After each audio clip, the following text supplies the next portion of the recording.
Oo. Para ma-review lahat. Oo. So, ito na.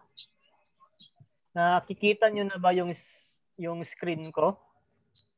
Yes, sir. Okay, so balik tayo.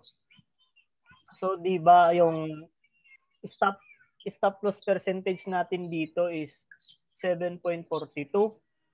So, if ever nag 1:1 ratio tayo, so again, itong tool na ginamit natin is dito natin makikita.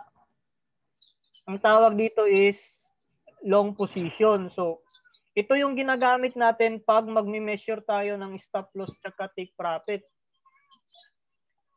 So, dito, nakikita natin yung risk-reward ratio natin is 1:1. So, ibig dun sabihin is, so, sa calculated natin, yung kinalculate na natin yung risk natin. So, since nag-X20 leverage tayo, yung trading capital daw natin na ginagamit na dito is 134. So, sa 134 daw, yung gusto nating talo is only 1%. So, 1% ng 134 is $1.34. So, yun lang yung talo natin dito. So, kumbaga, dito, pagpasok natin sa trade na to, 18 lang yung ilalagay natin na position size. So, dyan yung position size natin na 18. Kasi dito tayo pumasok. So, sa example na to, since 1:1 ratio tayo, if ever ma-hit yung stop loss natin, talo tayo ng $1.3. Tapos, kung ma-hit naman yung take profit natin dito, yung panalo din natin sa trade na to is $1.34 kasi 1:1. So ito yung idea na makukuha nyo bakit yung mga 1:1, 1:2. So kumbaga ito yung paano ginagawa yung mga ratio na yan. So try ko. Pareho ng akin. Ano? Sinusubukan ko. Ayaw. Hindi, may sinusubukan. Ang dami kasi. So ito yun, meron tayong stop loss. Yung stop loss natin is 7.42%. So target download yun, di mo pa pwedeng ilipat sa kabilang page. So yung target profit natin naman is 7.47. Bakit 7.47? Kasi yung risk reward ratio natin is bro, i-mute siya, bro.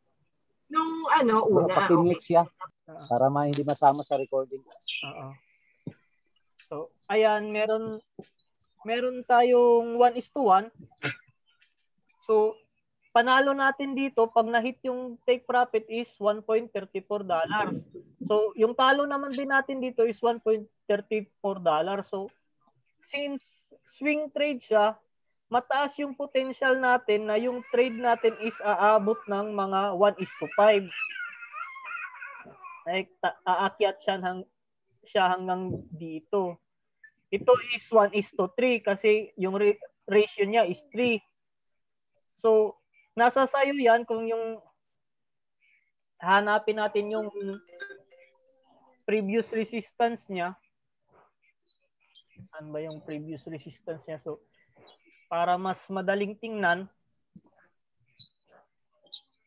dito tayo sa higher time frame. So, ito yung resistance niya. So, yung pinakamataas na resistance niya is nasa 2.6. So, since swing trade set up siya, pwede mong i-set up yung take profit dito.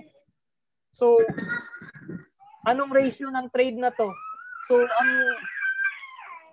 So, ang ratio ng trade na to is 1:6. 1:6. Tama. So, kumbaga, matatalo ka ng $1.34. Yung panalo mo naman sa trade na to is 1.34 times 6. So, meron kang 8.04. So, ito yung panalo mo. So, at least dito, meron ka ng idea sa pagpasok mo pa lang ng trade, alam mo na yung talo mo, alam mo na rin yung panalo mo. Pero if ever hindi man ma-hit yung target mo dito, tapos yung price is nandito na, pwede ka naman mag take profit na, hindi mo na pinapaabot pa na umabot dito kasi meron ding possibility na after siya umabot dito, bababa na siya hanggang sa stop loss mo. So, if ever nasa profit side ka na, pwede kang mag-take profit or mag-a-adjust ka ng stop loss. So, since ito yung stop loss natin, pwede mong i-adjust above sa entry price mo. So, balik tayo sa 1 hour time frame. Nasa 1 day time frame yun.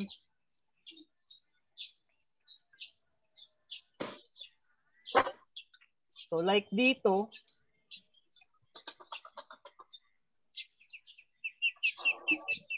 yung stop loss natin na 7.42%, pwede mo nang i-adjust yung stop loss mo above sa entry price mo. So, saan ba yung entry price natin? So, itong line dito, yung 1.77. So, if nasa taas na yan ng 1.77, ibig sabihin, ano mang mangyari sa market, if magdra-drop siya, secure na yung panalo mo. So, kumbaga dito, from entry price to your new stop loss is around 1%. So, yung panalo mo dito is 1%. Secure mo na yan. So, if ever yung stop loss mo is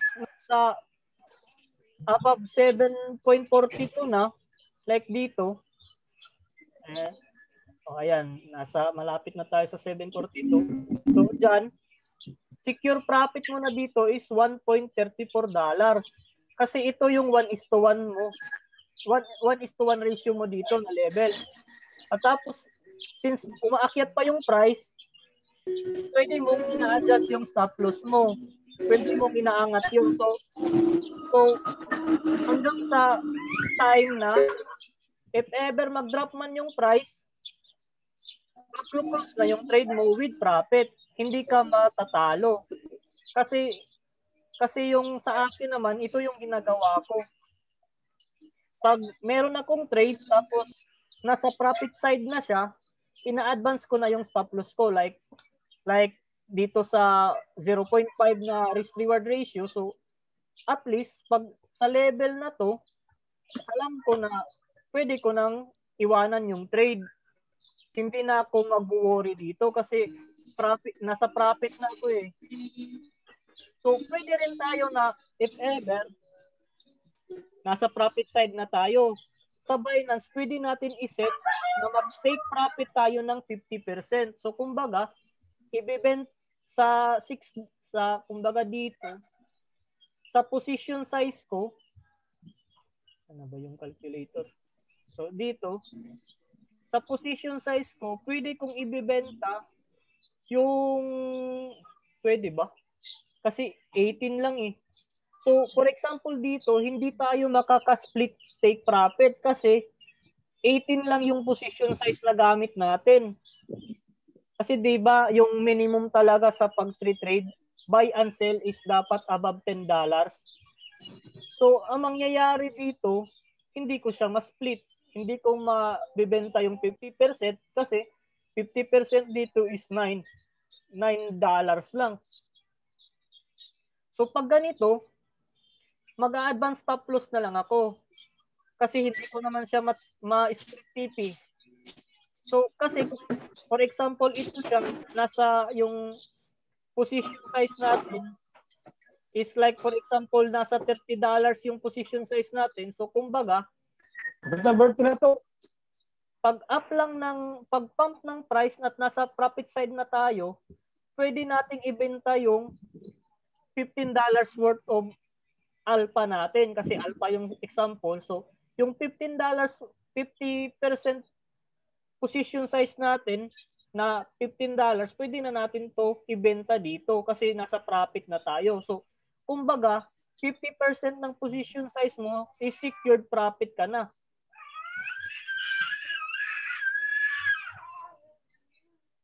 So, ganun po yun sa pag-set up ng stop loss natin saka sa risk-reward ratio. So, balik tayo sa calculator. Ito na yung leverage natin. Tapos sa Binance, just make sure lang talaga sa Binance na pag nasa trade ka na, i-check mo talaga yung leverage kasi kadalasan, yung leverage talaga is naka-set up na siya sa X20. Kaya karamihan natatalo kasi once nag-enter sila ng trade, hindi nila tinitingnan na naka-X20 na pala sila. So, after entering the trade, ang mangyayari tapos nagdra-drop, malaki yung talo nila. So, for example dito, hindi sila nag-adjust ng position size. Balik tayo sa chart.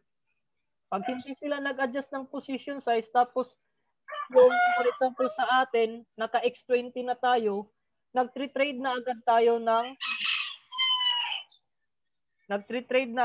ng $134.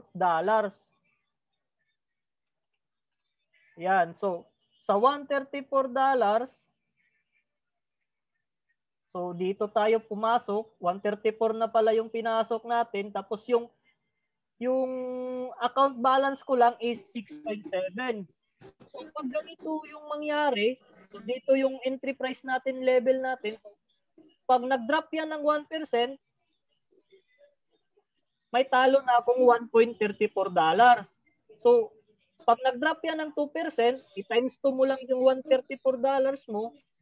So hanggang sa maging like ganito yun. So 6 is what percent of 134?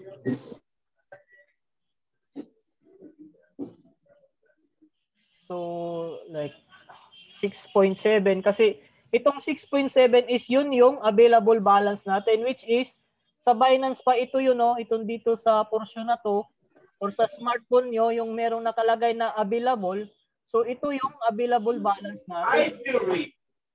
So, pag nag-drop yan, since dito sa calculator, yung 6.7 is 4.47% ng 134. So, ang mangyayari dyan, pag nag-drop yung price ni market ng 4.47, like dito, ayan, so malapit na sa 4.41 ganito. So, 4.47.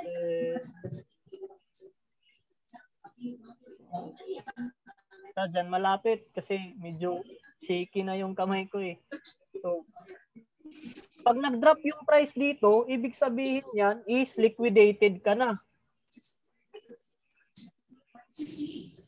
Kasi yung pinag-trade mo is 134.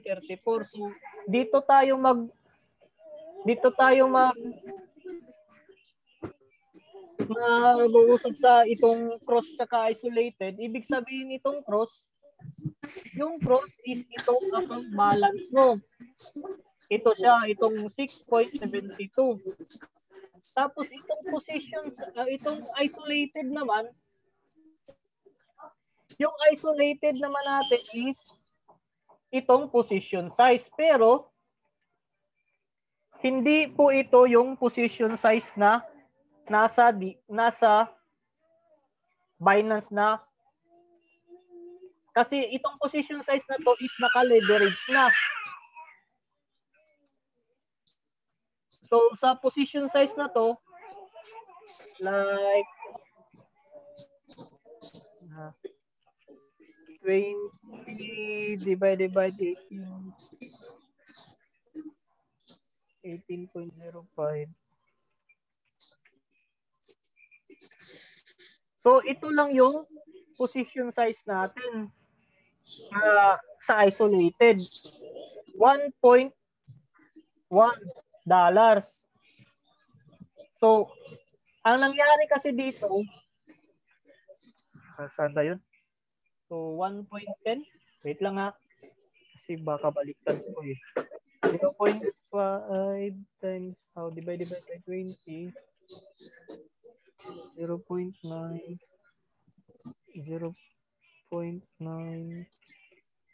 times 20. So, ayan. So, ito.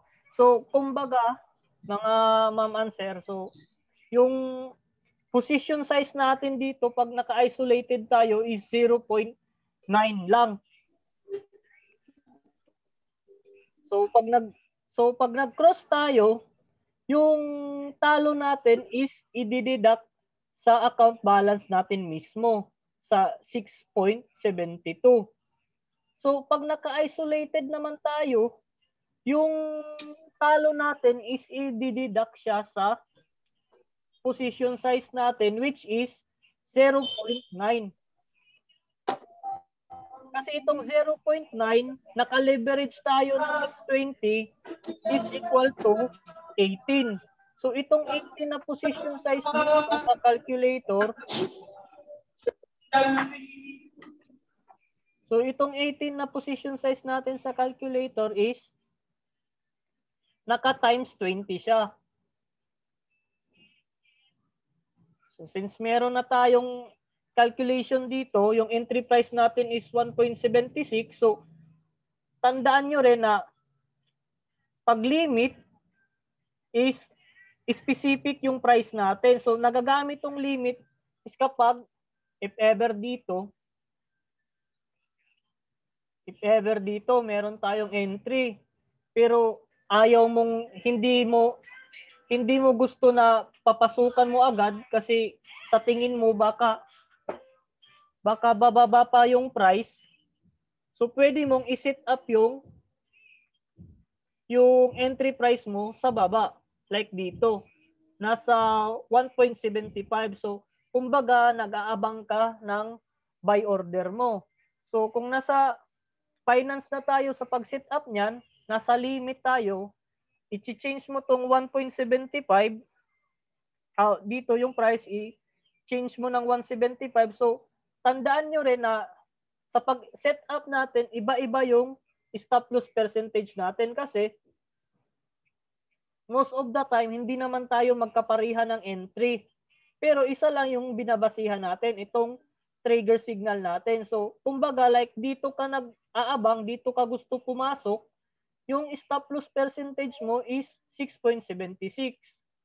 So, sa akin kanina, kung dito ako nakapasok, so yun nga, yung stop loss ko is around 7.42.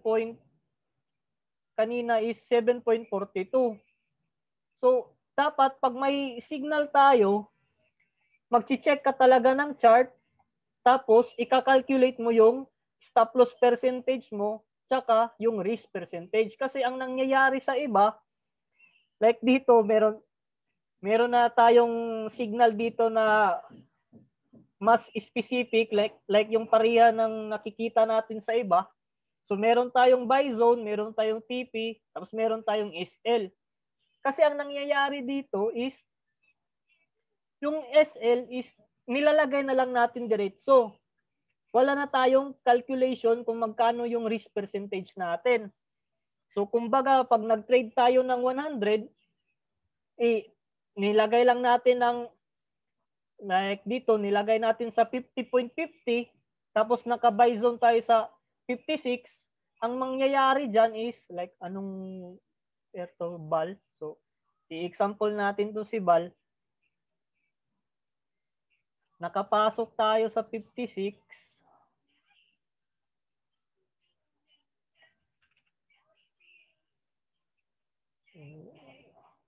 So, dito tayo nakapasok kay BAL sa 56. Tapos, yung stop loss daw natin is around 50.50. So, pumasok lang tayo na walang calculation. Hindi natin kinalculate yung risk natin kasi pinalo lang natin yung stop loss. So, ang mangyayari dyan, if ever ma-hit yung stop loss mo, tapos dito ka pumasok sa 56, like nag-trade ka ng walang adjustment ng position size, yung capital mo is around 100, tapos naka-extend leverage ka pa, so 1,000 na yung pinag-trade mo, na hindi mo lang alam kasi hindi mo naman kinalculate, nagdidepende ka lang sa leverage.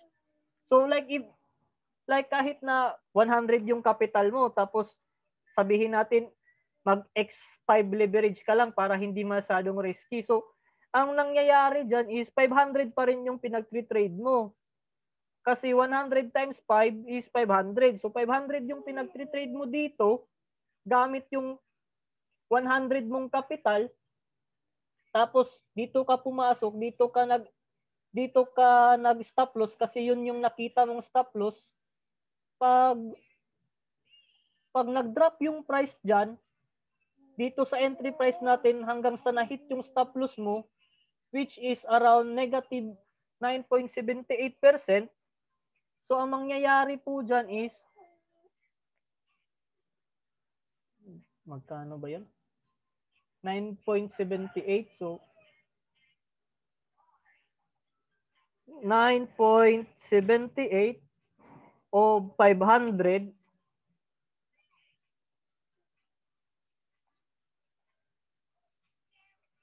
So 9.78 of 500 is around.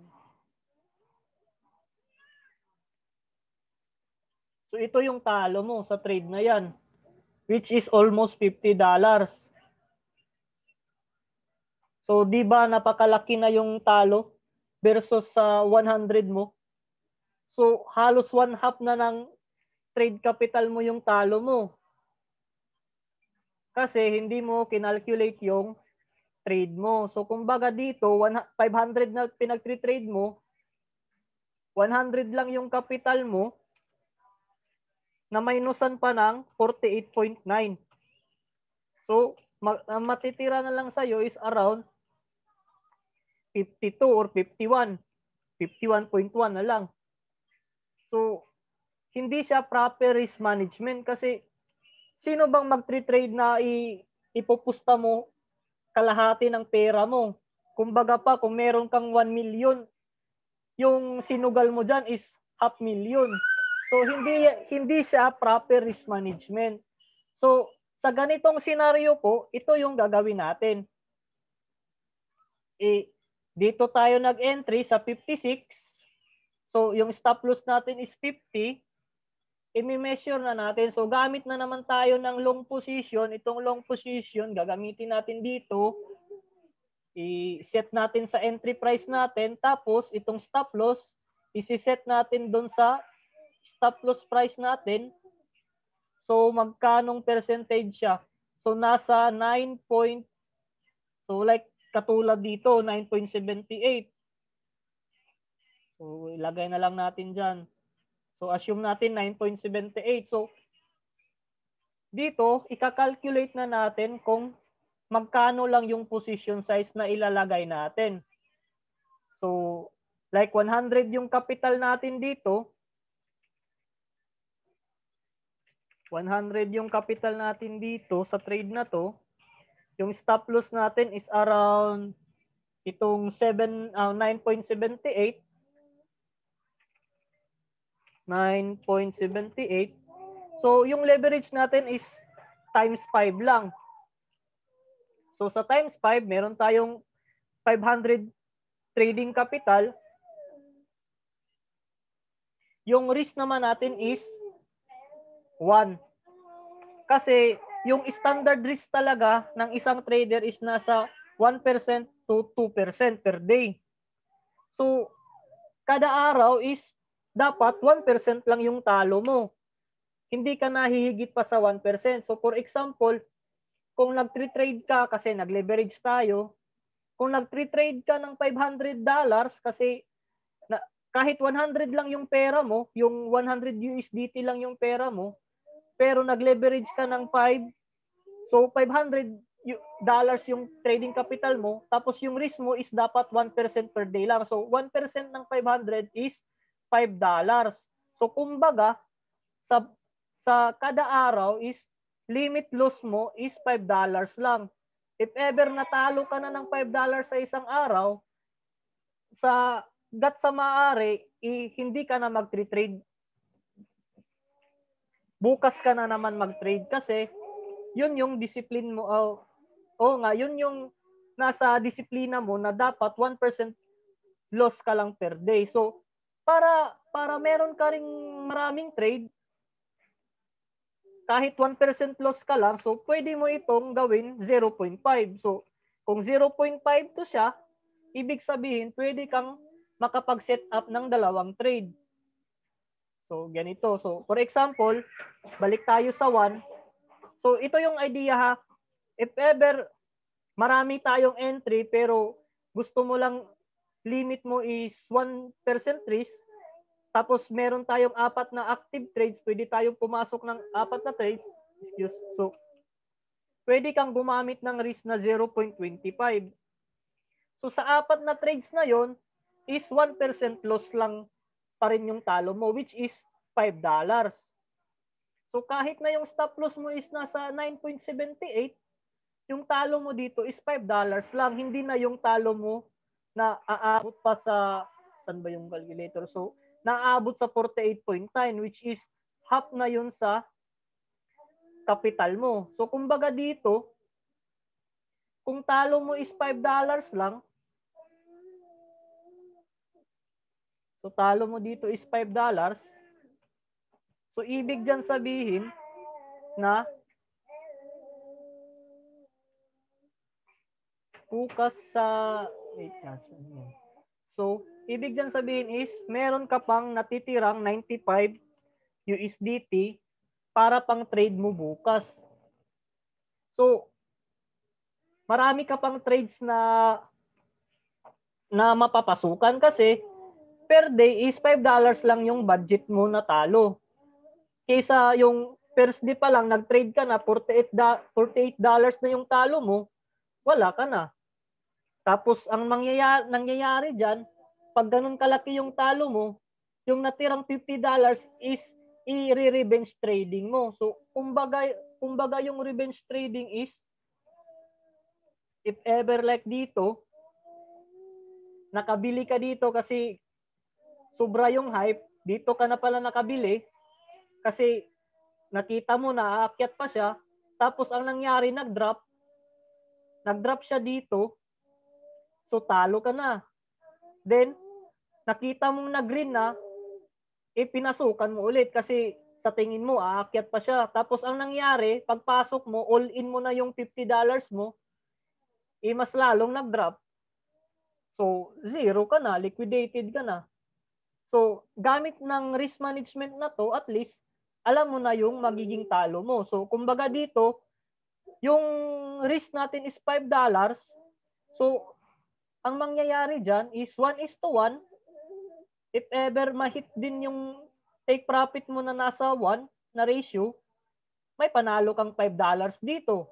So, kung mag 1:2 ka, nag-akyat siya ng 1:2, so meron kang $10 na dito. So, maghahanap tayo ng mas example na yung makaka-inspire din ng profit nyo kasi medyo maliit lang yung capital na pinag-uusapan natin. So, for example, dito sa ANG,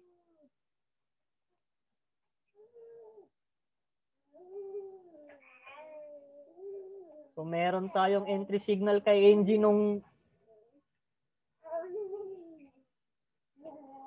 March 7. So dito tayo.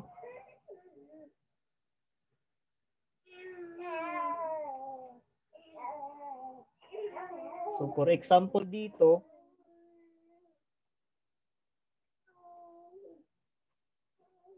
so dyan, meron tayong entry. So ito yung isang example na bakit advisable na pag merong entry, papasukan mo na. Kasi katulad dito, meron na siyang entry. Hindi mo pinasukan kasi nag-e-expect ka pa na bababa. So anong nangyari? Diba, sobra yung pagtaas niya. So wala ka na. Sayang. Ano nasasabi mo? Sayang. So like dito, measure agad natin. Dito tayo mag-entry. So, yung stop loss natin, saan po ba? So, sa previous low. So, saan yung previous low? So, dito, sa baba. Huwag mong anong tawag dyan? I-level. So, kumbaga, slightly below. So yung stop loss daw natin is 16.90%. So napakalaking stop loss. So doon mo na makakalculate yan sa account balance natin if kaya ba ng budget mo. Like dito, 16.90. Tapos yung risk natin is 1%.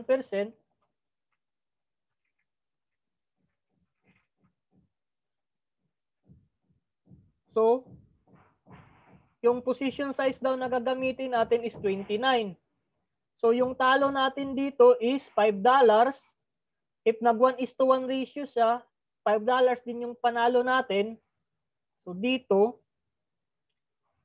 i-measure natin hanggang saan yung dulo niya. So, dito yung dulo niya. So, meron tayong mga almost 1:8 ratio. So, kumbaga, talo mo is $5 pero yung panalo mo naman dito, is 5 times 8. So, meron kang $40. $40 kasi ito eh. No need nang So, sa trade na to, meron kang $40 win. So, kumbaga, the more na mas malaki na yung capital mo, like, nag-trade ka na ng 1,000, saan ba yun? Calculator. So, like dito, or even kahit yung leverage natin is gawin nating 10, para 1,000 na yung trade natin. So, sa risk na 1%, tapos 1,000 yung pinag-trade natin, ang talo natin sa trade na to is $10. So, kumbaga kung $10 yung talo natin per trade, meron pa tayong 10 beses sa trade natin. So, imposible naman na sa 10 trade, hindi ka maka-jackpot ng trade like ganito. So, kumbaga dito, 1,000 na yung trading capital natin, yung panalo natin na instead of like talo natin dito, instead of $40 lang is $80 na yung panalo natin sa trade na to. Saan ba yun? Nag-loading. So ito. So sa trade na to, $80 yung panalo natin. So ganitong process lang yung trading natin na much safer siya. Tapos, mas higher chance of winning pa kasi kung nag-trade tayo ng mas malaking leverage tapos hindi pa calculated yung trade natin, kasi ang mangyayari dyan, mas mataas yung chance na maliliquidate ka kaysa panalo. Kasi yung trade naman, yung like yung Binance, yung mga trading platform, hindi yan ginawa para magkapera tayo. Much likely ginawa yan para magkapera sila. Wala namang nagninegosyo para tayo ang magkapera, kundi sila yung nagkakapera. So, kumbaga tayong mga traders is tinitake advantage lang natin yung market. Kumbaga, if ever nasa profit na tayo, take profit ka na. Kasi pag pinatagal mo pa yan, ang mangyayari dyan is kukunin talaga yan ni Binance yung panalo mo. Kaya di ba mas pansin nyo, mas malaki pa yung panalo ng mga naka-hold kaysa mga nag-active trading, lalo na sa crypto. Kasi sa crypto, kung active trader ka talaga tapos wala kang proper risk management, wala kang strategy mo, mas higher chance ka na matatalo ka lang.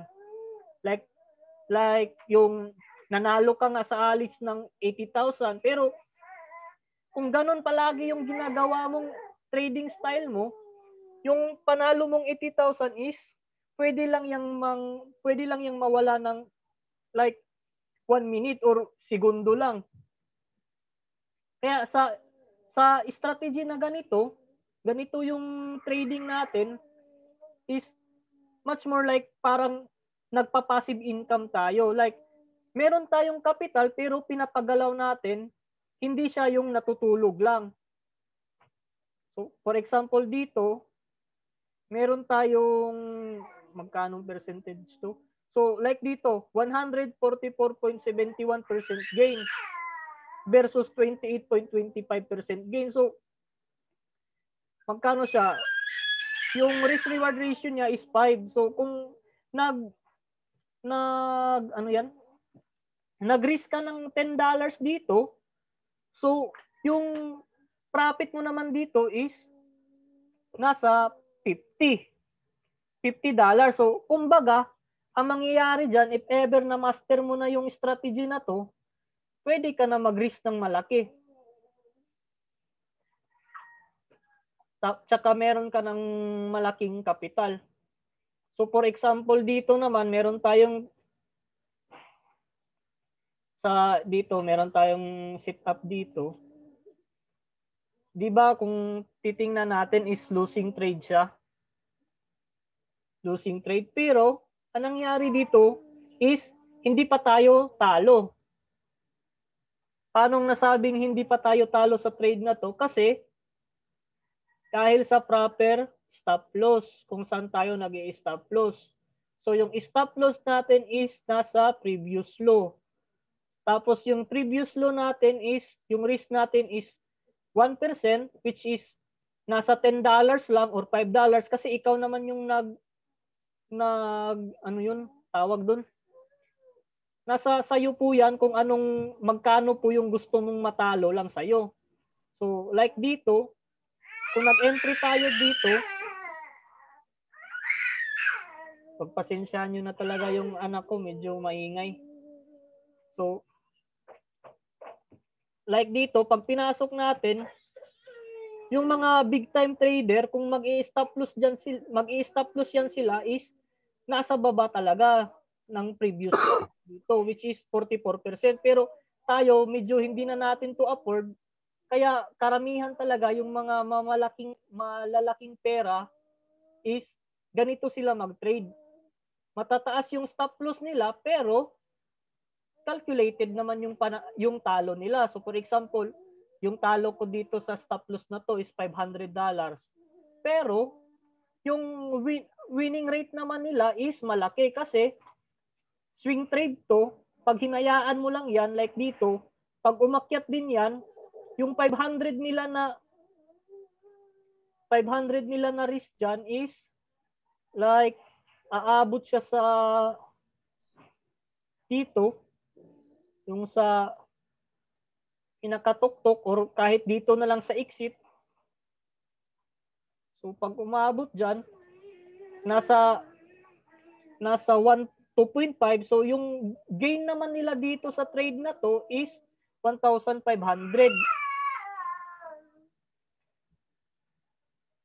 Pero kung tayo, yun nga yung sabi ko, yung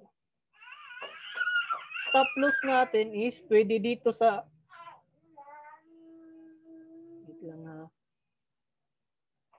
pwede tayo mag-tight stop loss pero hindi siya